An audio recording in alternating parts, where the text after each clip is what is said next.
हम लोग जूली साहब के नेतृत्व में 6 माननीय विधायकों का एक प्रतिनिधि मंडल महामहिम राज्यपाल महोदय से मिला, क्योंकि सुनने में यह आ रहा है कि संविधान के अनुच्छेद 161 के तहत ये इनकी रिहाई चाहते हैं और इनकी सजा माफी चाहते हैं, और ये षड्यंत्र दिल्ली में रचा जा रहा है और इनके ऊपर निर्देश दिए जा रहे हैं कि इस प्रकार का फैसला आप करके इसकी सदस्यता को बचा लीजिए। कानून मंत्री देश का है, उसके यहां पर इस षड्यंत्र की शुरुआत हुई है, वहां पर यह रचा गया है। पूरी तरीके से ये मैं स्पष्ट रूप से कहना चाहता हूं कि डबल इंजन की सरकार संविधान को नहीं मानती है, कोर्ट को नहीं मानती है। और आपने देखा होगा कि आजकल तो ये वातावरण बना हुआ है कि कोर्ट के ऊपर जितना प्रहार संवैधानिक पद पे बैठे हुए लोग भी कर रहे हैं और भारतीय जनता पार्टी के मंत्री और विधायक और जनप्रतिनिधि भी कर रहे हैं। ये बड़ा दुर्भाग्य है और हम इसीलिए संविधान बचाओ रैलियां निकाल रहे हैं कांग्रेस पार्टी कि ये संविधान को नहीं मानने वाले हैं। आप बताइए कि आज 15-17 दिन हो गए, उसके बावजूद भी महामहिम के यहां हमको जाना पड़ा, हमें स्पीकर के पास जाना पड़ा, स्पीकर नहीं मिले, 3 बार रिमाइंडर दे दिया, वो फैसला ही नहीं कर पा रहे। और राहुल गांधी जी का 24 घंटे में फैसला हो गया और 17 दिन में तो उनका मकान ही खाली हो गया था। अगर मान लीजिए उनको कहीं से कोई रिलीफ मिलेगी तो वो वापस सदस्य बन सकते हैं, लेकिन उस आदेश की पालना तो करनी चाहिए, उस कानून की पालना तो करनी चाहिए, उस संविधान की पालना तो करनी चाहिए, उनको करनी चाहिए कि नहीं करनी चाहिए, ये बात हम लोग कहना चाहते हैं। तो मैं समझता हूं कि जिस प्रकार से माननीय स्पीकर साहब केवल और केवल आरएसएस और बीजेपी के लोग जो कहते हैं उसके मुताबिक फैसले लेने के आदी हो गए हैं, और ये प्रमाणित करता है। आप देखिए कि कंवरलाल जी जो माननीय अभी तक विधायक हैं, उनको अभी तक भी पुलिस प्रोटेक्शन है, उसके पीएसओ लगे हुए हैं, वो गिरफ्तारी का उनका जो ऑर्डर है वो हवा में घूम रहा है, और वो 161 अनुच्छेद के मुताबिक यहां जो है वो सजा माफ करवाना चाह रहे हैं। सुप्रीम कोर्ट ने अनेकों फैसलों में ये कहा है कि ऐसा नहीं हो सकता है, और एक बार कर भी दिया था तो उसको सुप्रीम कोर्ट ने वापस कर दिया कि ये ठीक नहीं है। जिसके 27 मुकदमे हो और वो भी इलेक्शन में, और जनप्रतिनिधि और जो लोक सेवक हैं अधिकारियों के खिलाफ, अधिकतर अधिकारियों ने दर्ज कराए, उनके साथ मारापीटी और उस तरह के अपराध कारित किए हैं तब कराए हैं। और ऐसे व्यक्ति को इतने दिन तक बचा करके रखना और अब षड्यंत्र करना कि इसकी सजा ही माफ करा दो जिससे उसकी सदस्यता नहीं जाए और इसको जेल में नहीं जाना पड़े, ये कहाँ का न्याय है? कहाँ का कौन सा संविधान लेकर के आए? मैं कहना चाह रहा हूँ ये जो संविधान बदलने की बात कर रहे थे, ये संविधान यही बदल रहे थे। अगर इनकी ज्यादा सीटें आ जाती तो यही संविधान बदलते कि जो सत्ता पक्ष में हम लोग हैं, बीजेपी के लोग हैं, उनके लिए अलग कानून होगा और विपक्ष के लिए अलग कानून होगा। विपक्ष के खिलाफ झूठे मुकदमे भी दर्ज कराओ, लेकिन अगर सत्ता पक्ष का आदमी कोई कितना भी बड़ा अपराध कर दे उसके खिलाफ कोई एक्शन नहीं होना। आप बताइए, जो कर्नल सोफिया कुरैशी के खिलाफ जो बयान जिस प्रकार का निंदनीय, अमर्यादित जो बातें वहां पर मध्य प्रदेश के मंत्री और उप मुख्यमंत्री के द्वारा कही गई, आज तक कोई एक्शन हुआ? बीजेपी ने कोई एक्शन लिया? अब तक वो मंत्री क्यों रह रहे हैं? उनके खिलाफ कोर्ट ने कह करके मुकदमा दर्ज कराया, और कोर्ट ने ये कहा कि जैसा मुकदमा दर्ज होना चाहिए था, जिस भाषा का उन्होंने प्रयोग किया था, अमर्यादित भाषा का, वो तो आपने इसमें नोट ही नहीं की। और कोर्ट को ये कहना पड़ा कि जो हमने ऑर्डर दिया है वो इस एफआईआर का हिस्सा होगा। इससे बड़ी शर्म की बात क्या हो सकती है? और आपने देखा होगा स्पीकर साहब ने तो नरेंद्र बुढ़ानिया जी, इनसे नाम लेकर के कि आप सीनियर व्यक्ति का नाम दीजिए, तो इन्होंने कहा साहब आप बताओ, तो उन्होंने कहा नरेंद्र बुढ़ानिया जी को बना देते हैं। इन्होंने कहा ठीक है साहब, आपकी इच्छा है। 3 बार सांसद, 3 बार एमएलए, 2 बार राज्यसभा का सांसद, और उसके बावजूद अभी तक कोई उसने कुछ किया ही नहीं। केवल मात्र किसी विशेषाधिकार हनन का मामला किसी विधायक ने रखा, उसके ऊपर कमेटी ने सर्वसम्मति से यह निर्णय लिया कि इसकी तथ्यात्मक रिपोर्ट मंगाई जानी चाहिए। उस जिले के अधिकारियों से बुला करके चाय पिलाई, आप बहुत अच्छे हो, आप बहुत सीनियर हो, मैं आपको बहुत बड़ा काम देने वाला हूं, जैसे वो अपने वाली खुद वाली कुर्सी दे रहे हो, बहुत बड़ा काम देने वाला हूं। और रात को 11 बजे वो सोए नहीं, उससे पहले उनको तो कमेटी से हटा दिया और दूसरे में कर दिया। ये क्या संविधान इजाजत देता है क्या इनकी? इसीलिए हम कह रहे हैं कि संविधान को तोड़ने वाले लोग हैं। लेकिन कांग्रेस पार्टी का हर कार्यकर्ता, हर नेता, हर जनप्रतिनिधि ये विरोध करेगा, संविधान को भी बचाएगा, लोकतंत्र को भी बचाएगा और इनकी तानाशाही का मुंह तोड़ जवाब देने के लिए सक्षम है और देगा देगा देगा। राज्यपाल से मिले हैं सर, उम्मीद लग रही है? महामहिम राज्यपाल पहले से पूरी तरीके से ब्रीफ दे इस मामले में, इतना ही मैं कह पाऊंगा, क्योंकि वो संवैधानिक पद है। हम बीजेपी की तरह नहीं कर सकते कि उन्होंने क्या कहा क्या नहीं कहा। हमें ये कहा मैं इसको देखूंगा, मेरे संज्ञान में ये मामला है, इसका मतलब उनके पास में पहले से कोई न कोई बात है। वो पूरे फैक्ट के ऊपर पूरा उनके पास तथ्य थे।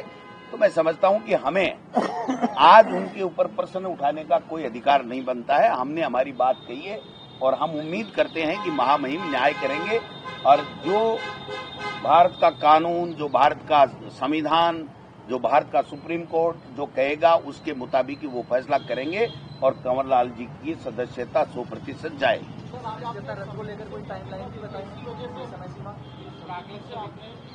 आप बताइए, ऐसे विधानसभा अध्यक्ष जो एक समिति के सीनियर व्यक्ति को 3 बार एमपी, 3 बार एमएलए, 2 बार राज्यसभा का मेंबर, उन्होंने खुद ने चयन किया कि मैं ये सीनियर आदमी इसको बनाना चाहता हूं और उसने पेन नहीं टेका, उससे पहले उसको हटा दिया, तो फिर कोई तो पहल करेगा ऐसे अनैतिक निर्णयों के खिलाफ, घोर अमर्यादित फैसलों के खिलाफ, असंवैधानिक फैसलों के खिलाफ कोई तो पहल करेगा। और भी कांग्रेस विधायक के जो समितियों में ये सब टीकाराम जूली जी सभी माननीय सदस्यों से बात करके जो भी इस दिशा में फैसला लेंगे वो हम सब के लिए लागू होगा। सर, ये राजेंद्र राठौड़ के दबाव में फैसला किया है क्या स्पीकर नरेंद्र बुढ़ानिया को हटाने? नहीं, देखिए, उनके भारतीय भवन से पर्ची आ गई कि आपने ये क्या कर दिया। हम तो रोजाना ही विशेषाधिकार हनन करती है हमारी सरकार, तो हमारा तो काम ही है ये डबल इंजन का। तो जब विशेषाधिकार हनन का मामला होगा, जब एमएलएज ने वहां पर दिया कि साहब मेरे साथ ये मेरे विशेषाधिकार का हनन का काम हुआ है, तो उन्होंने कहा ये तो इनके हाथ में दे दिया हमने, तो ये तो हमारे हाथ में रखना था। और मैं कहना चाहता हूं कि माननीय स्पीकर साहब पूरी तरीके से बाइस्ड होकर के आरएसएस के इशारे के ऊपर, बीजेपी की सरकार के इशारे के ऊपर काम करना चाहते हैं, जो वो मर्यादित नहीं है, उनकी संविधान के मुताबिक उनके उस आसन की सम्मान के लिए ठीक नहीं है। इसलिए हम लोग, उन्होंने अभी तो मैंने प्रतीकात्मक रूप से इस्तीफा दिया है, अगर इसी तरीके का उनका आचरण रहा तो कोई बड़ा फैसला भी हम सब लोग लेंगे। विधानसभा के अध्यक्ष के इसके पीछे मंशा क्या है आपकी नजर में, उनका उद्देश्य क्या? मंशा भारतीय भवन की पर्ची, डबल इंजन की सरकार, मेरी मर्जी है जैसे करूं, मैं तानाशाह हूं, मैं संविधान को नहीं मानता, मैं कानून को नहीं मानता, मैं परंपराओं को नहीं मानता, तो फिर उसके बाद में तो आदमी क्या है कि कुछ भी कर सकता है और वो कुछ भी कर रहे हैं। दो समितियों नहीं हो सकता, वही तो बता रहा हूँ। करे तो पहले इसका प्रोविजन अडॉप्ट करना पड़ता। आंदोलन की तो बता दी जूली साहब ने, लेकिन मैं इससे और आगे की बात कहना चाहता हूँ। इनको हटाएंगे, कांग्रेस की सत्ता लाएंगे। अब पहले तो कैसे लाएंगे भाई, समय पे ही लाएंगे। ये काम तो ये करते हैं, ये काम तो बीजेपी करती है। देखिए, महामहिम की अपनी गरिमा है और हम उस गरिमा को बनाए रखना चाहते हैं। हम उनकी तरह नहीं है कि उन परंपराओं को, उन गरिमाओं को तार तार करें। उन्होंने हमें कहा है कि जो आपने बताया है मैं उस पर पूरा संज्ञान लूंगा। मेरे पहले से भी ये बात संज्ञान में है।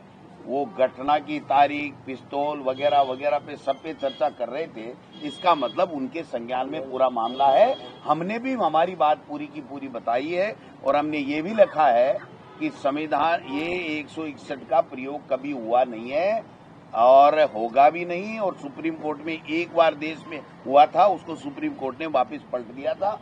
तो महामहिम इस पे ऐसा ना हो कि राजस्थान की परंपरा और संविधान की धज्जियां उड़े और इस तरीके से हर नेता, चाहे जितना अपराधी बड़ा अपराधी हो, चाहे जितने अपराध करे, चाहे जितने मुकदमे हो, कोर्ट सजा दे, सुप्रीम कोर्ट सजा दे और महामहिम से करवा ले, तो ये परंपरा ठीक नहीं है। उन्होंने कहा मैं आपके इस ज्ञापन का सम्मान करता हूं, मैं इसको दिखवाऊंगा और न्यायोचित करूंगा, वकीलों से राय लेकर के, सबसे राय लेकर के। ये कहा तो हम मान के चलते हैं कि सही और अच्छा निर्णय हो। इंतजार करेंगे, कितना इंतजार करेंगे? मुझे तो लगता है उनको जल्दी है कराने की।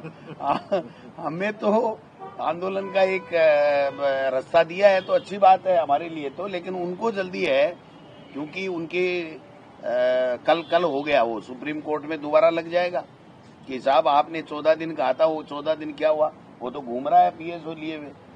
तो उनको भी जल्दी है, इसलिए आपको मुझे लगता है कि जल्दी कोई फैसला देखने को मिलेगा। हाँ, मैंने जूली साहब से आग्रह किया, हम सभी ने, कि आप स्पीकर साहब से समय लीजिए, उनको भी हम अंतिम चेतावनी लेटर देते हैं, प्रेषित करते हैं।